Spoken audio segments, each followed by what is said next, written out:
बिस्मिल्लाहिर्रहमानिर्रहीम।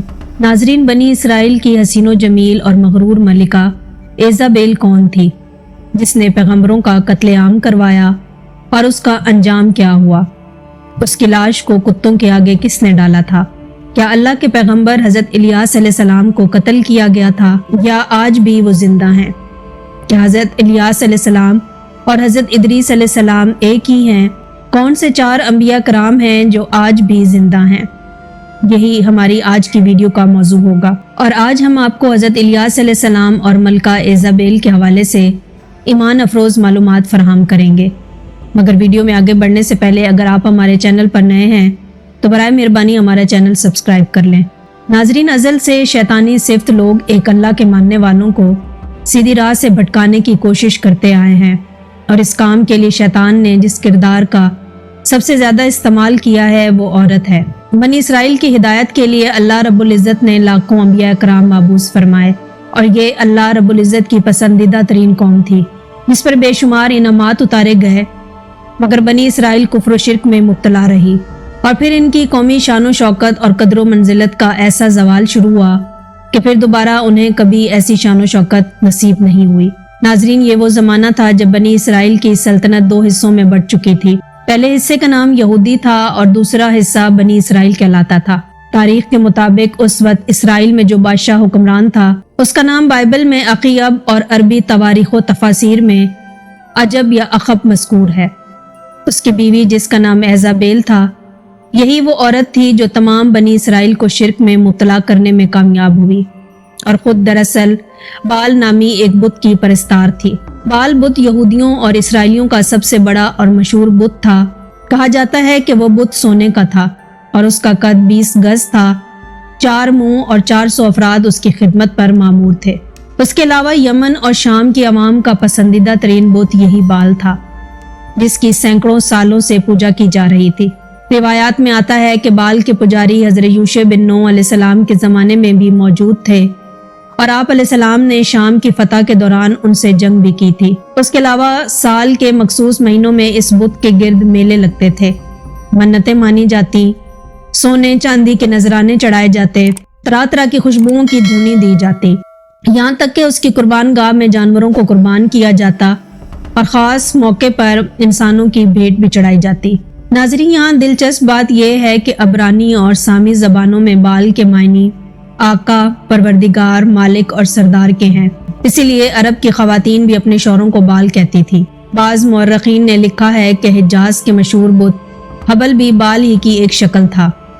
इस बुत बाल और हज़रत इलियास अलैहिस्सलाम के हवाले से कुरान मजीद फुरकान हमीद की सूरह सफ़ात में इरशाद बारी ताला है, बेशक इलियास अलैहिस्सलाम भी पैगंबरों में से थे, जबकि उन्होंने अपनी कौम से फरमाया कि तुम अल्लाह से डरते नहीं हो, क्या तुम बाल नामी बुत को पुकारते हो और सबसे बेहतर खालिक को छोड़ देते हो? अल्लाह जो तुम्हारा और तुम्हारे अगले तमाम बाप दादों का रब है, मगर कौम ने उन्हें झुटलाया, बस वो ज़रूर अजाब में हाजिर रखे जाएंगे। सिवाय अल्लाह के मुखलिस बंदों के हमने इलियास अलैहिस्सलाम का जिक्र खैर पिछलों में भी बाकी रखा कि इलियास पर सलाम हो। नाजरीन, ये आयात इसी वाक़े की तरफ इशारा करती हैं जिसमें एजाबेल नामी औरत ने पूरे बनी इसराइल को बाल की परस्तिश में लगाने का काम सरअंजाम दिया था और बाल के नाम पर एक बड़ी कुर्बान गाह तामीर करके कई इंसानों को कत्ल कर डाला था। याद रहे कि ये एजाबेल कोई आम औरत नहीं थी, बल्कि 9वीं सदी कबले मसीह में वो फैंशन शहजादी और वक्त के बादशाह की बेटी थी। फैंशिया इसराइल के शुमाल में वाक़या एक ऐसा शहर समझा जाता था जो रिवायात और अकायद की पैरवी करने को किसी खातिर में ना लाता और इसी शहर पर किंग एतबाल की हुक्मरानी भी थी। किंग एतबाल ने जब इसराइली सल्तनत को टूटते देखा तो बहुत परेशान हुआ और इस सल्तनत को पुरअमन बनाने के लिए उसने अपनी बेटी मलका एजाबेल की शादी इसराइल के बादशाह के बेटे के साथ कर दी। कुछ ही अरसे में दोनों टूटी हुई सल्तनतों के दरमियान कुछ हद तक तो अमन पैदा हो गया, मगर शादी के बाद मलका एजाबेल ने बाल की पूजा बदस्तूर जारी रखी, जिसकी वजह से इसराइल के कस्बे के लोग उसके इस अमल से नाराज होने लगे। मगर वो पीछे नहीं हटी, बल्कि खुद लोगों को बाल की परस्तिश पर कायल करने लगी और इसके लिए वो 800 झूठे नबी सामने ले आई जो बाल की इबादत की हौसला अफजाई करते और बाल के झूठे पैगामात उन्हें पहुंचाते। اور ساتھ ہی کیونکہ ایزابیل دین حق یعنی اسلام اور انبیاء کرام کی بہت بڑی دشمن تھی، لہذا بہت سے انبیاء کرام کو شہید کر دیا۔ یہی وہ دور تھا جب ایک ہی دن میں کئی محترم انبیاء کرام کو شہید کیا گیا۔ ناظرین، اسی وجہ سے اس وحشی قاتلہ کی دہشت تمام بنی اسرائیل میں پھیل گئی اور آہستہ آہستہ سب نے بال کی پرستش ڈر کے مارے شروع کر دی۔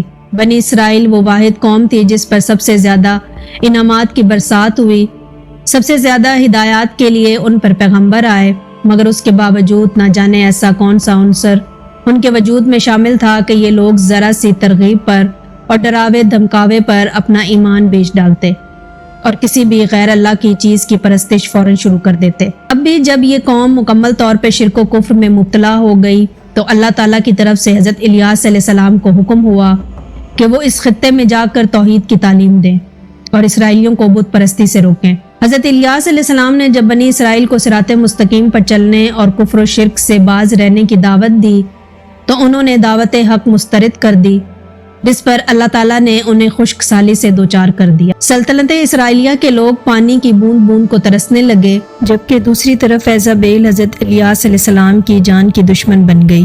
اس نے اپنے شوہر اخیب کے ذریعے ان کے قتل کا فرمان جاری کیا۔ حضرت الیاس علیہ السلام اللہ کے حکم سے ایک غار میں جا کر چھپ گئے اور کچھ عرصے بعد اللہ کے حکم سے ہی دوبارہ ظاہر ہو گئے۔ حضرت الیاس علیہ السلام نے دوبارہ سب کو دین حق کی دعوت دی اور واضح طور پر یہ معجزہ بھی دکھایا کہ خشک سالی کے خاتمے کی دعا فرما کر اللہ کے حکم سے خشک سالی کو ختم کیا اور موسلادھار بارش ہوئی، مگر اس کے باوجود سلطنت اسرائیلیہ کے بادشاہ اخیب اور اس کے سرکش اور خون خوار ملکہ ایزابیل نے دعوت حق قبول نہیں کی اور ایک بار پھر اللہ کے نبی حضرت الیاس علیہ السلام کے قتل کا ارادہ کیا۔ پھر اللہ کے حکم سے آپ نے ایک غار میں پناہ لے لی۔ اس کے بعد حضرت الیاس علیہ السلام نے بنی اسرائیل کے ایک سردار یاہو بن نمشی کو مستقبل کا بادشاہ منتخب فرما دیا۔ بعد ازاں اس نئے منتخب شدہ بادشاہ نے ایزابیل سے تمام حساب کتاب چکتا کیے۔ ایک دن ایسا ہوا کہ حضرت الیاس علیہ السلام اور اخیب کا آمنا سامنا ہو گیا۔ حضرت الیاس علیہ السلام نے اخیب کو اللہ عز و جل کا پیغام پہنچایا کہ جس جگہ کتوں نے تیرے باپ داداؤں کا خون چاٹا تھا وہیں تیرا بھی خون چاٹیں گے، اور ساتھ ہی حضرت الیاس علیہ السلام نے اخیب کو اس کی ملکہ ایزابیل کے انجام کے بارے میں بھی خدا کے حکم سے آگاہ فرما دیا کہ یزری ایل نامی کھیت میں کتے ایزابیل کی لاش کو نوچ نوچ کر کھائیں گے۔ اور پھر خدا کا کرنا ایسا ہی ہوا کہ اخیب کچھ ہی عرصے کے بعد ایک جنگ میں مارا گیا اور کتوں نے اس کا خون چاٹا۔ اس کے بعد حضرت الیاس علیہ السلام نے غار میں پناہ لینے کے بعد جس اسرائیلی سردار کو مستقبل کا بادشاہ قرار دیا، وہ اللہ کے حکم سے ایزابیل اور اس کے گھرانے سے بدلہ لینے کے لیے خود کو تیار کرنے لگا۔